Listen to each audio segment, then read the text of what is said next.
Hi, my good people. Welcome back to Onyi's World. It's your girl, Onyinye. If this is your first time here, you are most welcome. Thank you for stopping in to hang out with me a little bit today. I appreciate it. If you are one of my returnees, thank you so very much. I hope y'all are enjoying these videos. I know you are. I know you are. Let me stop. Inhale. If you know me, today I'm going to talk to y'all about keeping gas in the car.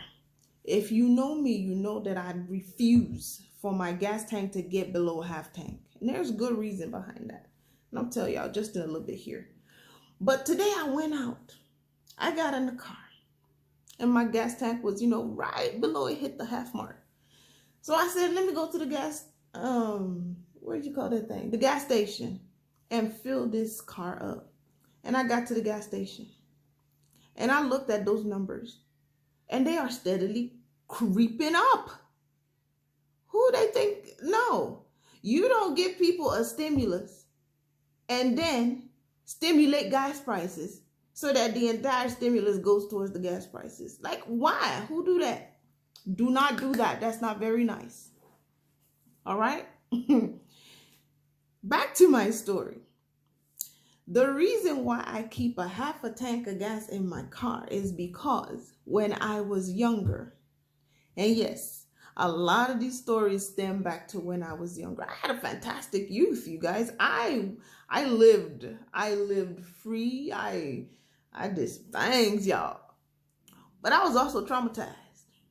Today is about a traumatic experience, not a traumatizing. Yeah, it's traumatizing and traumatic.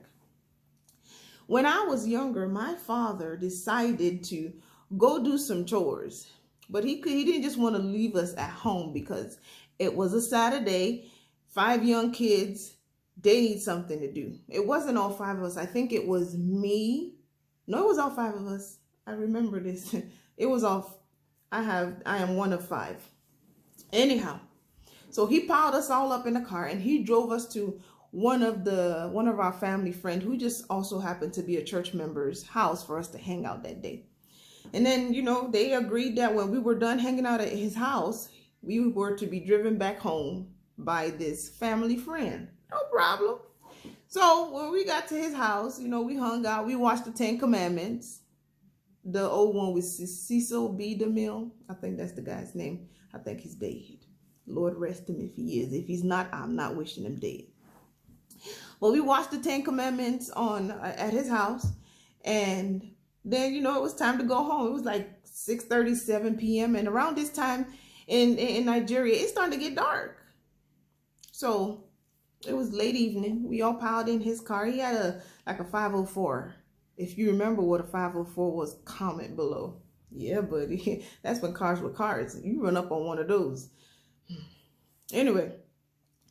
We all piled in his car with his kids because they didn't want to stay home. They're going to drive with him to go drop us off and then they'll all go back home. And they lived a good distance from where we lived. I think they were in Ikeja, Lagos, and we lived in the Ifako, Lagos area. Yes. Back then in the early 90s, like late 80s, early 90s. So we got in his car, and when we got in the car, he looked down at the ticker thing that tells you where your gas is, and he was like, "Oh, it's low, but we are good." Anybody who tells you that, don't believe them. Even when my husband looks at the tank now and he says it's low, but we're good, fam, I shows out. We are not good because of what happened. So we left his house. We started clubbering down the road in his 504. Everything was good and then that car went, oh! And he looked at us. He's like, oh, I think the gas is finishing. Fam, your car does not cough if your gas is finishing. It coughs when it's that last croak that they say folk do. That was it. Your car is done. And he turned it off and cranked it back up and it came on. He's like, we're good to go. I was like, because the gas station was a measurable distance from his home. And where he lived was a very busy little strip. So the road was not very wide. And there were people selling stuff to the left, people selling stuff to the right. The roads were very busy. Even for late in the evening, the roads were very busy. Car cranks, and he goes to, go, and it gives us a few little rows. And then at that point, I think homie knew that something was going down. It was serious. So he's trying to figure it out. Now, I think the oldest of us at the time couldn't have been more than either break even right at teens or early teens. Anyhow, he was the only one who could drive the car. We were too young. So he told us that we had to push the car to the gas station. This would have been fine if he didn't live downhill and we were going uphill. Y'all, we all got out, okay? We all got out of the car, and it was like 6 little kids in the back, because these kids his own children had to work too. My littlest brother, he couldn't do anything. So he stayed in the car, and his 2 younger children stayed in the car too. And myself, my 2 immediate older sisters, his daughter that was my age, and my younger brother, we all got out. So 6 of us. With each one of our legs was this big around. This is it. Each one of our little legs. Imagine a pair. We did not have mismatched legs, but you get the idea. Each one of our legs, we were pushing, and together, all of our legs together did not form one decent human legs. One human's leg. And we pushed, and we pushed. And he had the audacity to come out and tell us to push harder. If we would have pushed any harder, we would have bowel movements. We gave it our all, okay? So we did, and I don't think we budged that car. He came out, he said, "You guys, you have to work hard. You have to do more." Like, we're doing our best. We really are.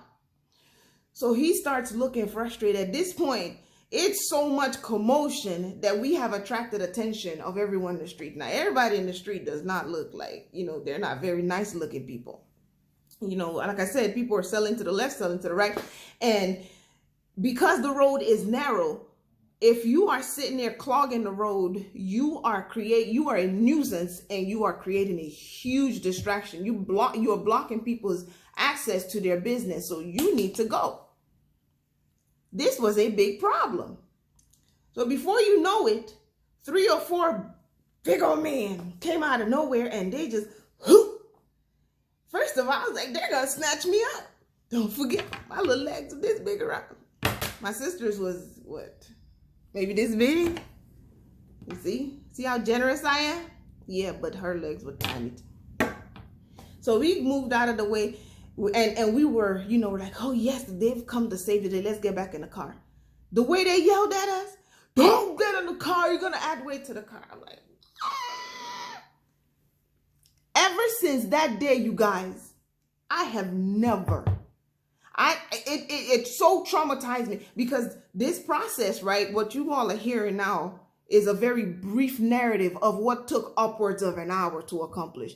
Those people, they weren't very sympathetic in the beginning. So we were out, and it was hot. It's hot in Nigeria, you guys. It's very hot. We were pushing in that sun with our skinny little limbs and making no progress. So I'm grateful to them when they decided to be nice that they did come and help.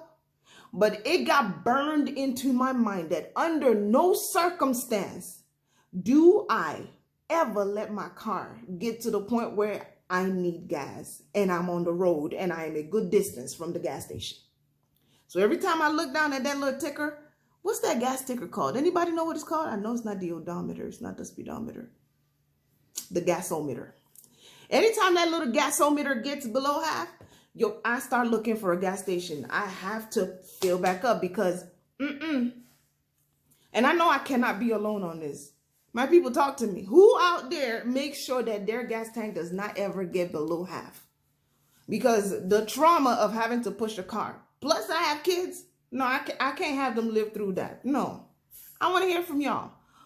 Put it below in the comment section if you've dealt with it and how you deal with it, okay? If you have not already, please make sure you subscribe, turn on your bell so that you are notified of every time I post a video. And then share the video with your friends.